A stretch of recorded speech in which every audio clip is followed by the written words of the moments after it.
రాంబాబు గారు, నవరసాలలో మనం శాంతరసం గురించి మనం మాట్లాడుకుంటాం. శాంతరసం అంటే ప్రశాంతంగా ఉండే, సౌమ్యంగానే తన చేయాల్సిన పని కానీ చేయకపోతే పని కానీ చేయించుకోవడం అనేది శాంతరసం యొక్క ముఖ్య ఉద్దేశం. శాంతరసం చెప్పే ఇంకొక మాట, దాని తరగ ఇంపాక్ట్ అనేది చాలా బలంగా ఉంటుంది. శాంతరసం తరగ ఇంపాక్ట్ అంటే చెప్పే విధానాన్ని బట్టి ప్రజలు రిసీవ్ చేసుకోవడం అనేది కొంచెం గట్టిగా బలంగా ఉంటుంది. ఎదుటి వ్యక్తి రిసీవ్ చేసుకునే విధానం. శాంతరసంలో మనం బాగా గమనించాల్సిన ఒక ముఖ్యమైన విషయం ఏంటంటే, ఏ రసంలో ఏ రసమైనా కలిసే అవకాశం ఉంటుంది. అంటే రౌద్రం, భయానకం, ఇంతకుముందు చెప్పుకున్న బీభత్సం, హాస్యం, శృంగార రసంలో నుంచి మరో రసం ఎలా చేస్తామనేది కూడా మనం నేర్చుకున్నాం. ఇలా ఒక రసంలో నుంచి మరొక రసంలోకి వెళ్ళడానికి అవకాశం ఉంటుంది. శాంతరసానికి మిగిలిన రసాల్లోకి వెళ్ళడానికి అవకాశాలు తక్కువ ఉంటాయి. అఫ్కోర్స్ ఏ రసంలో నుంచి అయినా మరొక రసంలోకి వెళ్ళడానికి అవకాశం ఉంటుంది. శాంతరసం మిగిలిన రసాలన్నింటిలోకి కొంచెం డిఫరెంట్గా ఉంటుంది, సౌమ్యంగా ఉంటుంది, సున్నితంగా ఉంటుంది. సున్నిత స్వభావులు, సున్నిత మనస్కులు అంటే సున్నితమైన మనస్సు కలిగి ఉన్నవాళ్ళు. సున్నితత్వం ఎక్కడా కూడా గట్టిగా మాట్లాడడం కానీ, ఎంటైర్ డిఫరెంట్గా ప్రవర్తించడం కానీ ఈ శాంత స్వభావంలో మనకి కనిపించవు సార్. శాంత స్వభావంలో మన ఫేషియల్ ఎక్స్ప్రెషన్స్ అన్నీ కూడా చాలా ప్లెజెంట్గా ఉంటాయి. శాంత స్వభావంలో చాలా వరకు ఎక్కువగా కనిపించే ఒక గొప్ప గుణం ఏంటి అని అంటే అది పాజిటివ్నెస్ ఉంటుంది సార్. నవ్వకపోవచ్చు, ఉండొచ్చు, ఉండకూడదని కాదు, అది లేకపోయినా సరే శాంత స్వభావులలో ఎక్కువ మంది మితభాషి, తక్కువ మాట్లాడే వాళ్ళు కూడా ఉంటారు. నాన్ స్టాప్గా కంటిన్యూస్గా మాట్లాడే వాళ్ళలో ఎక్స్ప్రెషన్స్, డిఫరెంట్ ఎక్స్ప్రెషన్స్ బయటపడే అవకాశం ఉంటుంది. అంటే డిఫరెంట్గా స్పందించే అవకాశాలు ఎక్కువగా ఉంటాయి. కానీ శాంత స్వభావాలు లిమిటెడ్గానే మాట్లాడతారు, సౌమ్యంగానే మాట్లాడతారు, సౌమ్య గుణం కలిగి ఉంటారు. తిట్టినా సరే వాళ్ళు అంతగా స్పందించే అవకాశం తక్కువగా ఉంటుంది సార్. కొట్టేస్తాను అని ముందుకు వచ్చినా సరే వాళ్ళు అలా చూస్తూ ఉంటారు తప్ప దానికి కొట్టేస్తాను అనేవాడికి నేను కొడతానని స్పందించరు సార్. ఎట్టి పరిస్థితుల్లోనూ స్పందించరు. శాంత స్వభావం చాలా చాలా చాలా కష్టం సార్. మనం ఏ రసంలో నుంచి ఏ రసంలోకైనా అలవోకగా వెళ్ళిపోవచ్చేమో కానీ శాంత స్వభావం అలవరుచుకోవడం అంటే అంత సులువు కాదు. తిరితే పడడం. గాంధీ గారు ఈ చెంప మీద కొడితే ఆ చెంప ఇచ్చేసేవారు. ఆయనలో అంత శాంత స్వభావం ఉంది అని చాలా ఉదాహరణలు చాలామంది చెప్తారు. అలాంటి గొప్ప గుణం ఎవరికి ఉంటుంది సార్? నన్ను కొడతావా? పోనీలే, ఏ ఫీలింగ్తో ఉన్నావు నువ్వు? ఎందుకు నా మీద నీ కోపం వచ్చింది? నన్ను కొడితే నీ కోపం చల్లబడిపోతుందేమో, కొట్టావు కదా, ఫోన్లో నీ కోపం తగ్గిపోయిందా ఇప్పటికైనా అని అనుకునే స్వభావం ఎంతమందిలో ఉంటుంది సార్? చాలా తక్కువ మందిలో ఉంటుంది కదా. ఇలాంటి శాంత స్వభావాలు మనవే అయితే, ఇలాంటి శాంత స్వభావంతో కూడిన ఒక క్యారెక్టర్ మనకి వస్తే, ఆ క్యారెక్టర్ మనం చేయాల్సి వస్తే, నటించాల్సి వస్తే మనం ఎలా నటిస్తాం? సపోజ్ రాంబాబు గారు ఎదురుగా చంద్రశేఖర్ అనే నేను ఉన్నాను. మీ ఎదురుగా ఉన్న నేను మిమ్మల్ని చాలా పరుషంగా మాట్లాడాను, పౌరుష పదాలతోటి మిమ్మల్ని ఇబ్బంది పెట్టాను. ఎలా అంటే రాంబాబు నువ్వు అసలు మనిషివేనా అని నేను మీద అరిచాను. మామూలుగా ఇలా ఉంటే ఇలాంటి మాట విన్న ఎవరికైనా నన్నేంటి అతను ఎలాగ అడగడం ఏంటని కోపం రావచ్చు. నన్నేంటి ఇతను ఎలా నా మీద కోపంగా నా మీద విరుచుకుపడుతున్నాడంటే ఇతను అని ఒక ఎక్స్ప్రెషన్ రావచ్చు. కానీ ఒక శాంత స్వభావుడు రాంబాబు గారు ఇప్పుడు ఎలా రియాక్ట్ అవుతారు?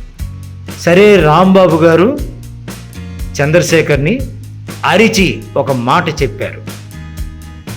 ఇప్పుడు నేను చెప్పిన డైలాగ్ని ఇప్పుడు రాంబాబు గారు చెప్తారు. అరిచిన క్యారెక్టర్ గురించి చెప్తున్నాను సార్.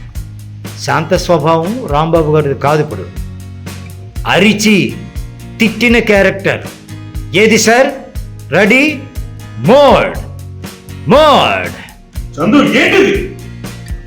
సరిపోలేదు, ఇంకా కొంచెం తీవ్రంగా, ఇంకా కొద్దిగా తీవ్రంగా. Ready, 1 2 3 action. రాంబాబు ఎందుకంత కోపడతావు నువ్వు? సరే, నీ కోపం తీరా నా మీద అరిచావు కదా, పోనీ ఇప్పటికైనా నీ కోపం తీరిందా? నేను తప్పుగా మాట్లాడుంటే సారీ రాంబాబు, ఇంకెప్పుడు అలా మాట్లాడను ప్లీజ్ రాంబాబు. ఇది రాంబాబు గారి ఒక యాక్షన్కి ఒక శాంత స్వభావిగా నేను ఇచ్చిన రెస్పాన్స్. ఇప్పుడు చందు అనేవాడి రియాక్షన్కి రాంబాబు గారు శాంత స్వభావంతో ఎలా స్పందిస్తారు అనేది ఇప్పుడు మనం అనుకుందాం. రెడీనా సార్? Ready, mode. రాంబాబు నిన్ను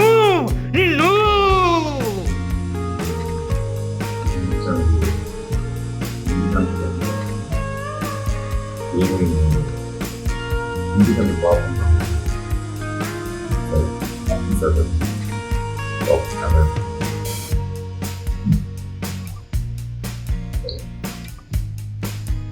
నవరసాల గురించి మనం మాట్లాడుకుంటున్నాం.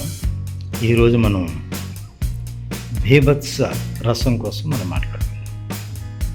బీభత్సం, జనరల్గా బీభత్సం అంటే ఎక్కువ మంది ఏమనుకుంటారు అంటే అదొక బాగా తట్టుకోలేని కోపంతో కూడి ఉంటుందేమో,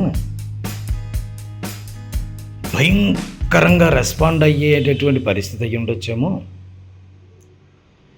ఇంకా తీవ్రంగా అంటే లక్షణం కలిగి ఉంటుందేమో, భయానకము, బీభత్సం అని ఒకదాని తర్వాత ఒకటి చెప్పుకుంటాం కదా, అనుకుంటాం కదా.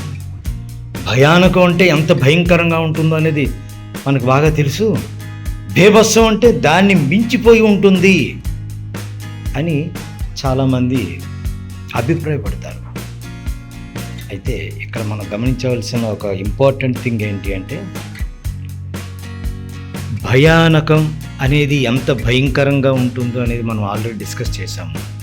భయానకం తర్వాత చెప్పుకునే ఈ బీభత్స రసం గురించి మాట్లాడుకుంటే, బీభత్సం పేరులో అంత గాంభీర్యత ఉంటుంది కానీ ఆ రసంలో అంత గాంభీర్యత అనేది ఉండదండి. బీభత్సం, భయానకం ఇవన్నీ ఒకలాంటి మాటలు అయి ఉండొచ్చేమో కానీ ఆ భయానకం మనం చూసి భయపడి అంత ఇదిగా ఉండే ఆ రసం లాంటిది కాదు బీభత్స రసం. బీభత్స రసంలో ప్రధాన ఇతివృత్తం ఏంటి అంటే ఒక అసహ్యకరమైన రసం. అది అసహించుకునే ఒక రసం, ఒక అసహ్యం కలిగేటటువంటి ఒక రసం, ఒక భావం. అలాగే ఒక విరక్తితో కూడినటువంటి ఒక భావం. విరక్తి అంటే మనకి సాధారణంగా మనం విరక్తి అనే మాటని ఎక్కడ వాడతాము అంటే, ఎక్కడ వాడతాం రాంబాబు గారు? జీవితాన్ని కోల్పోయి ముందుకి జీవితం అది విరక్తికి సంబంధించిన మీరు చిన్న ఎగ్జాంపుల్గా చెప్తున్నారు. అంటే విరక్తి అనేది ఏ సందర్భంలో మనకి కలిగే అవకాశం ఉంటుంది? భరించలేని కష్టాలు, నష్టాలు ఆయన మీద పడినప్పుడు ఆ టైంలో విరక్తి కలుగుతుంది. ఫస్ట్ తను ఏదో సాధించాలనుకున్నది సాధించే అవకాశమే లేదు, చేజారిపోయింది, ఇంకా దొరకదు అనుకున్నప్పుడు జీవితం మీద విరక్తి కలుగుతుంది అనే మాటలు మనం అలాంటి సందర్భాలు ఎక్కువ వాడుతుంటాం. కూడా విరక్తి అనేది కలుగుతుంది. ఏదైనా సాధించాలి ఖచ్చితంగా, ఇది నాది అనుకున్నది అందే కాకుండా పోతున్న టైంలో విరక్తి అనేది మాత్రం ఖచ్చితంగా చూస్తామని నేను అనుకుంటున్నాను. అసహ్యం అనేది ఎప్పుడు కలగచ్చు? అసహ్యం ఏంటంటే ఎటువంటి పరిస్థితులు అంటే అసలు తనకి నచ్చని ఒక వస్తువు కావచ్చు, లేకపోతే ఒక ప్లేస్ కావచ్చు, లేకపోతే మనిషి కావచ్చు, ఎవరైనా కానీ ఎదురుపడ్డా లేకపోతే దాని పక్క నుంచి వెళ్ళాల్సి వచ్చినప్పుడు కానీ ఆ టైంలో మనకి ఒక రకమైన అసహ్యం కలుగుతుంది. సపోజ్ ఒక స్టిక్కీ స్మెల్, బ్యాడ్ స్మెల్ వస్తుంది ఒక ఏరియాలో మనం పాస్ అవ్వాల్సిన సందర్భంలో స్మెల్ కంటే కూడా ఆ ఏరియాని మనం చూసినప్పుడు, అంటే చాలా డర్టీగా ఉన్న ఏరియా చూసినప్పుడు మనం ఆటోమేటిక్గా కొంచెం అసహ్యం ఫీల్ అవుతుంది. ఎందుకంటే మనం సెన్సిటివ్గా, అంటే చాలా నీట్గా ఉంటాం. మనం ఉన్న మనుషులు ఒక అగ్లీ సిచ్యుయేషన్ లాంటి సిచ్యువేషన్, ఒక బ్యాడ్ ఒక డ్రైనేజ్ సిస్టమ్, అటువంటి ఏదైనా ప్రతి బ్యాట్స్మెన్తో వచ్చినటువంటి సందర్భంలో మనం అసహ్యానికి లోనవుతాం. అది నేను అనుకున్న భావన. సాధారణంగా సార్ రాంబాబు గారు, కొన్ని ఎక్స్ప్రెషన్స్ మనం తెలియకుండానే ఆ ఎక్స్ప్రెషన్ మన దగ్గర నుంచి బయటపడిపోతుంది. ఆ ఎక్స్ప్రెషను నువ్వు రా అని అంటే అక్కడెక్కడో నిలబడిన వ్యక్తి వస్తాడు, నువ్వు వెళ్ళు అని అంటే ఇక్కడ ఉన్న వ్యక్తి దూరంగా వెళ్ళిపోతాడు. రా అంటే వచ్చాడు, పో అంటే వెళ్ళిపోయాడు. ఇవి మనకు తెలిసిన పదాలే, మనకు తెలిసిన సిచ్యుయేషన్సే. కానీ కొన్ని పదాలు ఉంటాయి, ఇప్పుడు మీరు చెప్పినట్లుగా చాలా దుర్గంధం, బ్యాడ్ స్మెల్ ఉంది, ఆ పక్క నుంచి వెళ్ళాలంటేనే మనకి అసహ్యం సార్ అని అంటాం. మనం ఎందుకు అసహ్యం? ఏంటి అంత అసహ్యం కలిగించేలాంటిది ఏముంది? అక్కడ ఎంత చండాలంగా ఉండదు సార్, ఆ చండాలంగా ఉంది, కంపు కొడుతుంది సార్. ఈ చండాలంగా ఉన్న ఆ కంపు మధ్యలో నుంచి నన్ను వెళ్ళమంటారా? నాకు అసహ్యం సార్, నేను అసలు వెళ్ళను, మీరు ఏమంటే అనుకోండి, నేను అటువైపు వెళ్ళను అని చెప్పొచ్చు. కానీ అసహ్యం దాన్ని మీరు ఎలా ఎక్స్ప్రెస్ చేస్తారు? నేను ముక్కు మూసుకొని వెళ్ళిపోతాను సార్, అటుపక్క వెళ్ళాల్సి వస్తే మాత్రం నాకు చాలా అసహ్యం తెలుసా. ఏంటి అసహ్యం? అసహ్య స్వభావాన్ని మీరు ఎలా ఎక్స్ప్రెస్ చేస్తారు? అస్సలు ఇష్టపడకపోవడం.